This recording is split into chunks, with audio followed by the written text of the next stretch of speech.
G'day everybody, my name is Elliot Waters and you're listening to the Dysregulated Podcast. As always, thank you for tuning in.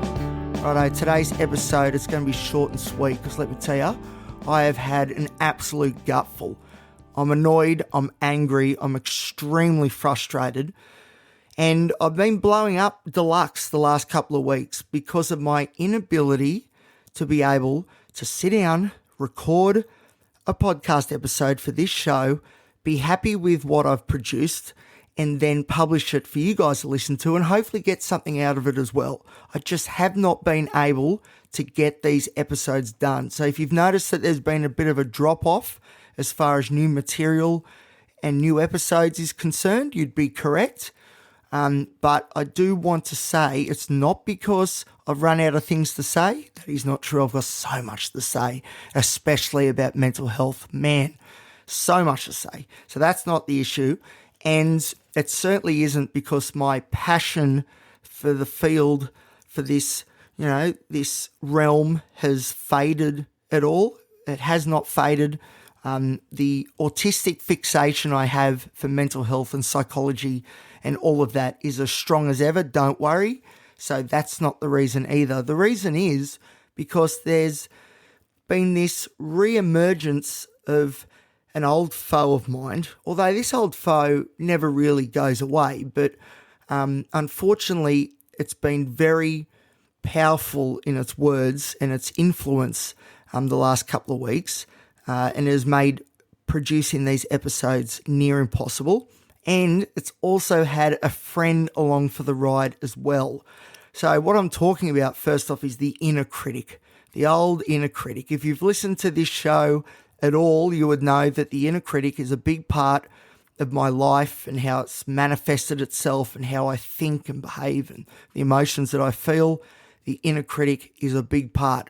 But, through lots of work, lots of therapy and, other things, I've been able to somewhat push it in the corner or at least, dial it down a bit so it's, it's not as loud in my ears, running me down and telling me I'm doing things wrong or I'm not good enough and all that sort of stuff.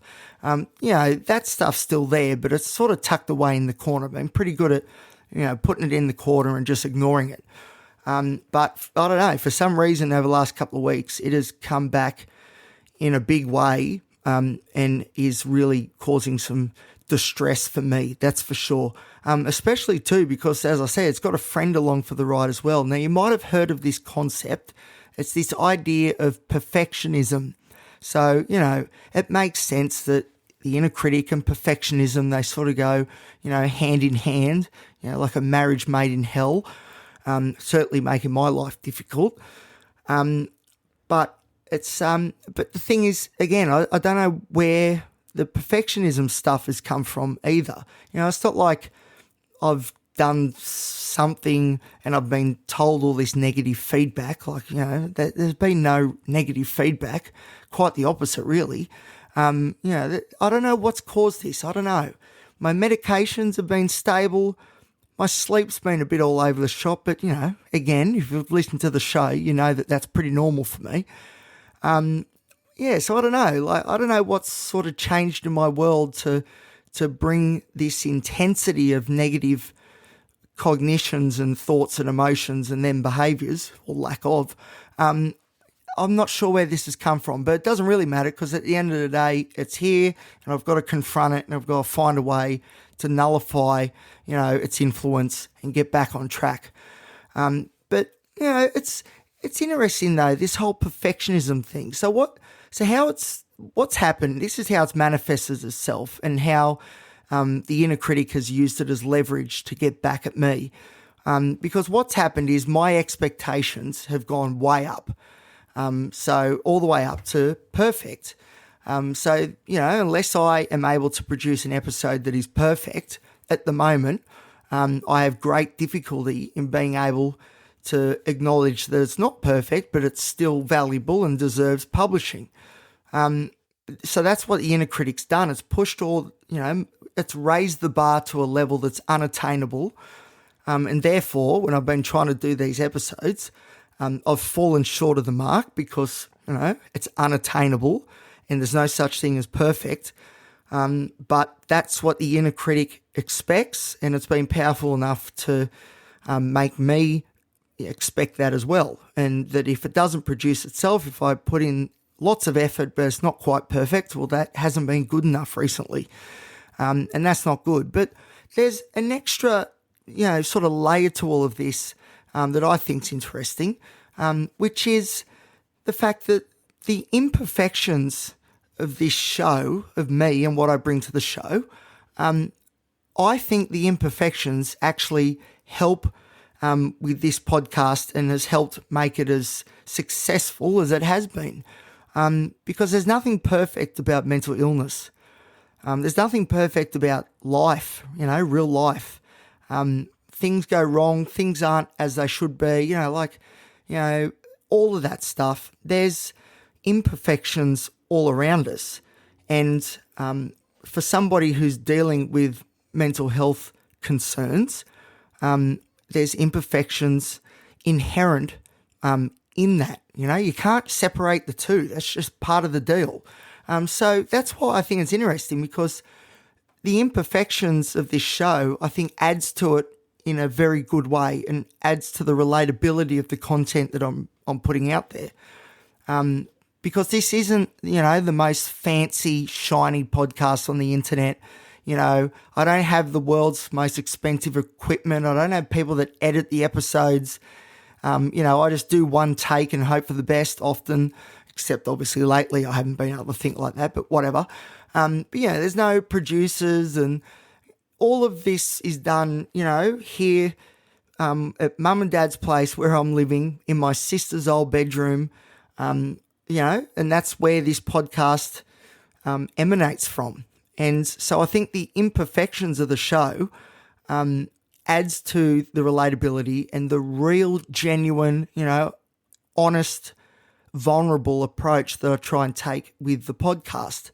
So really, I shouldn't be aiming for perfect at all. One, because it doesn't exist, but two, that wouldn't actually be helpful or beneficial for the show anyway. This isn't meant to be perfect. This podcast is meant to be capture me in my most vulnerable, raw moments, and there ain't nothing perfect about that. So, that's an extra layer of, I guess, of things or something to think about.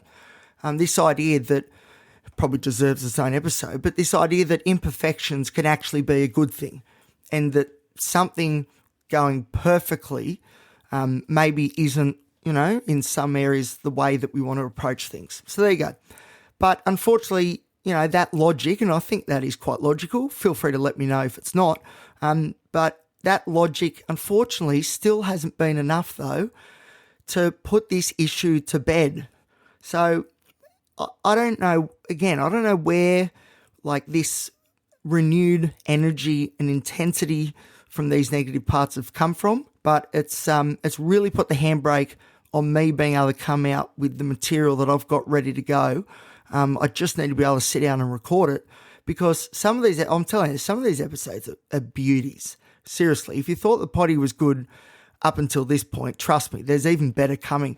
And maybe that's part of the reason too, because I am confident in how good this material's going to be.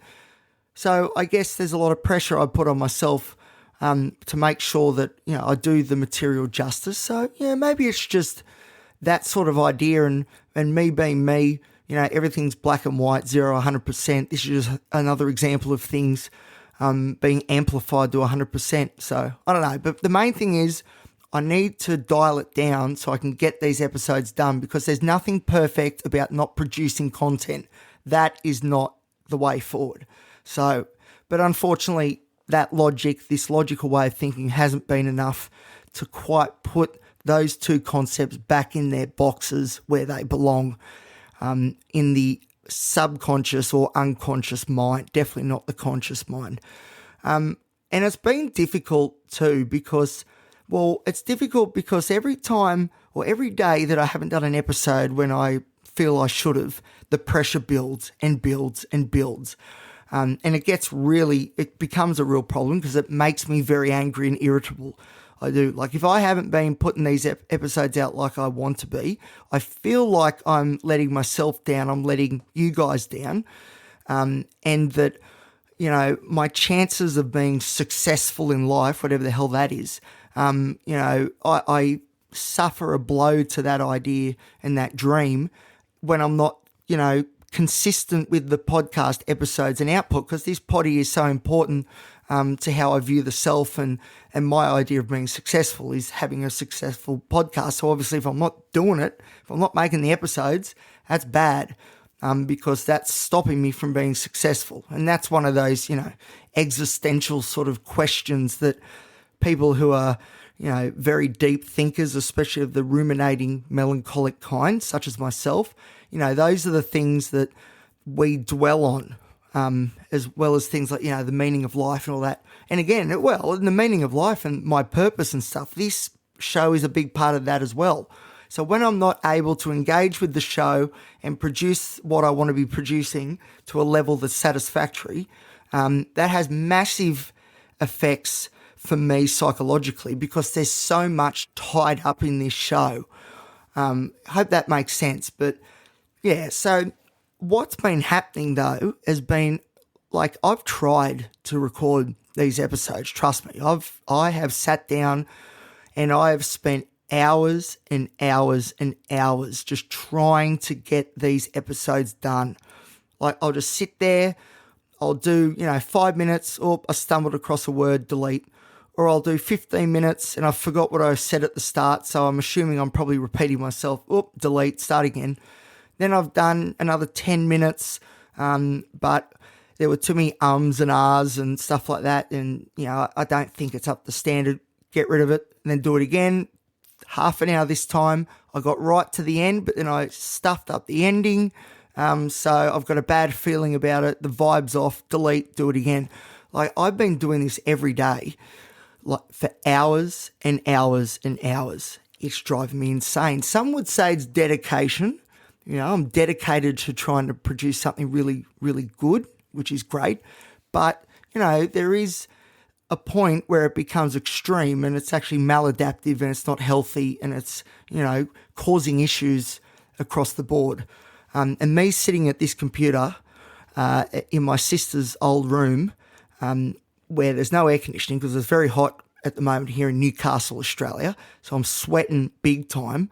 But, I'm just sitting here for hours, neglecting all my other things that I need to be doing, all the other chores and stuff, just trying to will myself on to get this episode done. So then the monkey's off the back, and then I don't have to feel so guilty as I do things away from the computer and away from the microphone.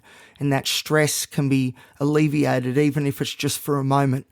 But the longer that these cycles go on for, the more difficult it becomes. And if I get to the end of a day and I've spent like 8 hours seriously trying to get this episode going, and I go to bed empty-handed, oh man, that's